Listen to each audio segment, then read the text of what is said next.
Bonjour à toutes et à tous, je m'appelle Jean, je suis étudiant en deuxième année de médecine et aujourd'hui je vais vous présenter la méthode qui m'a permis d'obtenir une note de 6 sur 6 aux examens de fin de première année. Alors dans cette vidéo, je vais uniquement parler de la branche SMB, sciences médicales de base, et de la façon dont je bossais pour cette branche-là, puisque sinon la vidéo elle va être trop longue. Pour ceux qui ne connaissent pas le système d'éducation suisse, SMB, en gros, c'est la biologie. On va commencer tout de suite. Avant chaque cours, je lisais rapidement les slides du prof. Vraiment, j'ai jeté un petit coup d'œil juste pour voir le plan du cours et puis les mots-clés, puis les schémas principaux. Ensuite, j'allais chercher plusieurs résumés des autres élèves, puisqu'en fait, moi, je perdais pas le temps de faire mon propre résumé. Moi, j'allais sur une plateforme qui s'appelait EduCloud ou soit sur Examed pour aller récupérer les fiches résumées des autres élèves. Ensuite, je réalisais rapidement chacun de ces résumés pour en choisir le meilleur, et le plus adapté à moi et le plus mis à jour.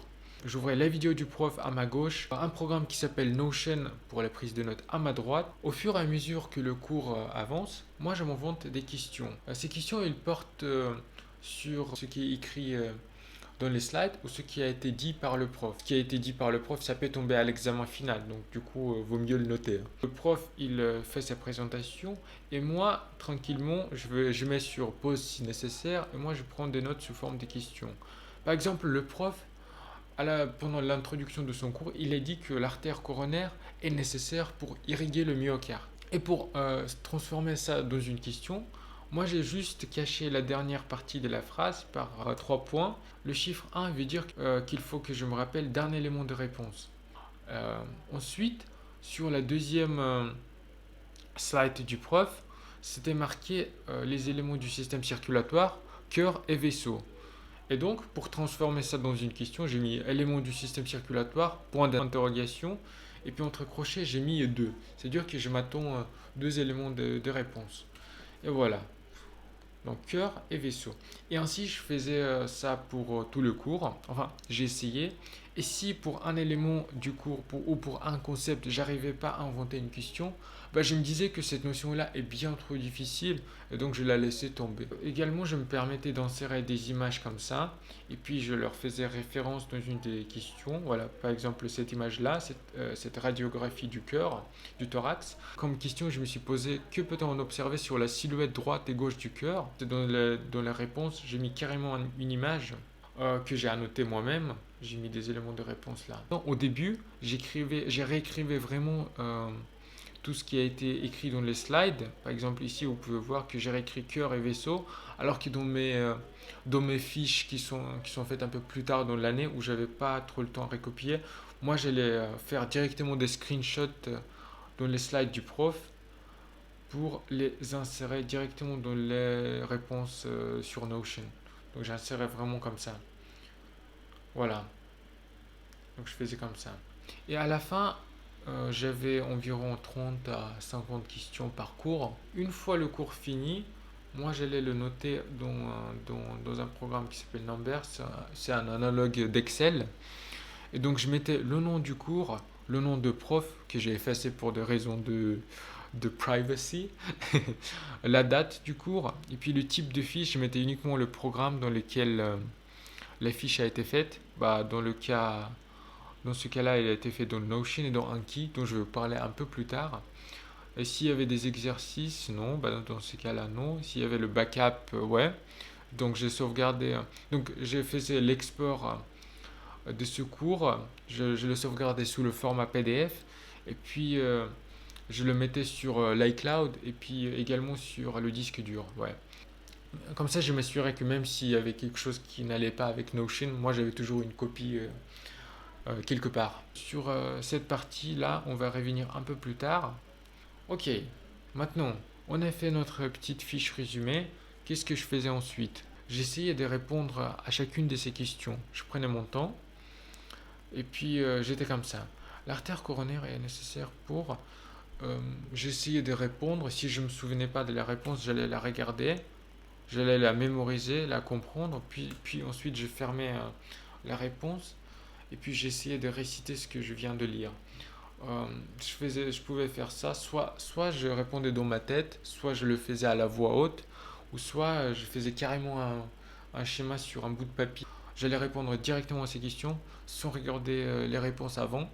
Comme ça, je peux directement voir ce que je comprends et ce que je comprends pas. Alors, si je ne pouvais pas répondre à une question de façon précise, moi j'allais regarder les réponses. Voilà. J'allais l'étudier en détail. Si je comprenais toujours pas, j'allais chercher sur Google de quoi il s'agissait, ou soit j'allais poser une question sur le forum au prof concerné. J'ai marqué cette question-là en jaune. Et si deuxième fois je ne réussissais pas à répondre à cette même question, je la marquais en rouge. Et si troisième fois en bleu. C'était mon code couleur. Donc je faisais ces questions-là une par une. Je prenais mon temps, mais je me forçais quand même à y répondre rapidement pour ne pas prendre trop de temps. Et voilà, je faisais le premier tour de mes questions.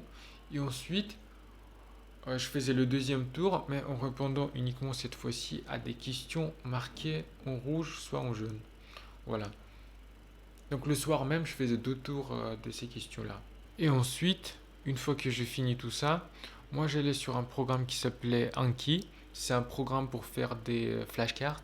Moi je faisais des flashcards sur des notions, sur des concepts difficiles, ou soit sur des trucs qu'il fallait connaître par cœur.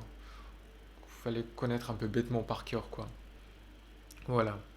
Et donc je vais vous montrer mes flashcards donc, pour ce cours-là.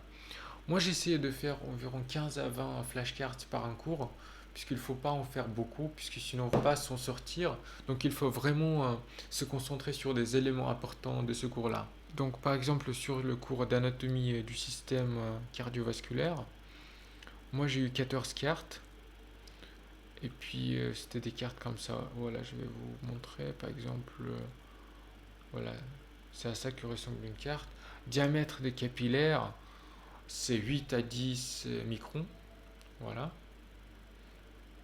Donc vous voyez, ce sont des chiffres assez précis, donc il faut les connaître par cœur puisque ça peut tomber facilement dans les QCM. Voilà, je mettais cette question-là et sur le verso de la carte, moi je mettais l'élément de la réponse et puis je mettais un screenshot d'un peu du contexte pour mieux s'en sortir. Je vais laisser dans la description des conseils pour faire des bons flashcards. Et puis ces flashcards, je les revoyais presque tous les jours sans exception selon l'algorithme Anki. Voilà, je vais vous montrer un peu à quoi ça ressemble. Voilà, je les ai séparés comme ça. Et puis je répondais tous les matins. Hop, quel facteur d'élongation prokaryote?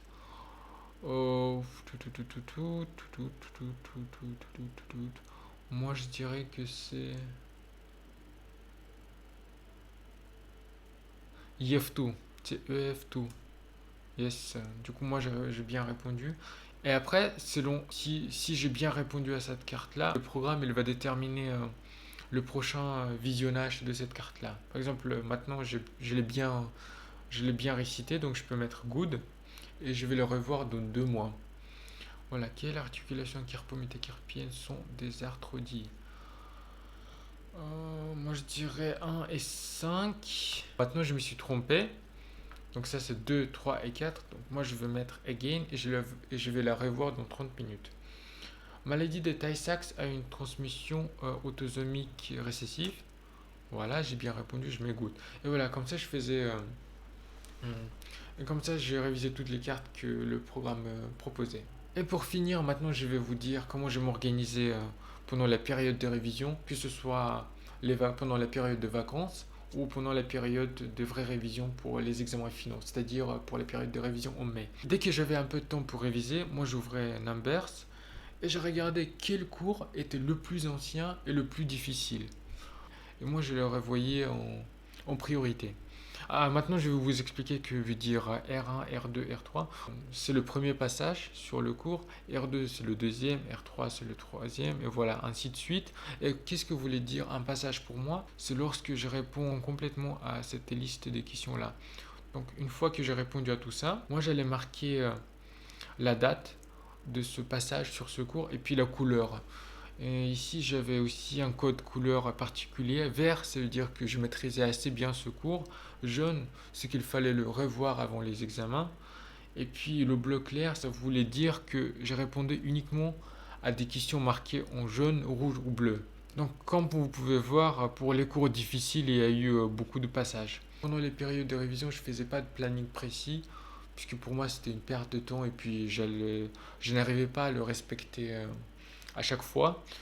Et donc pour moi, je faisais pas de planning, je faisais un peu en roue libre, mais c'était quand même un petit peu contrôlé, puisque je m'asseyais, je regardais quel cours je maîtrisais le moins et je le révisais directement comme ça.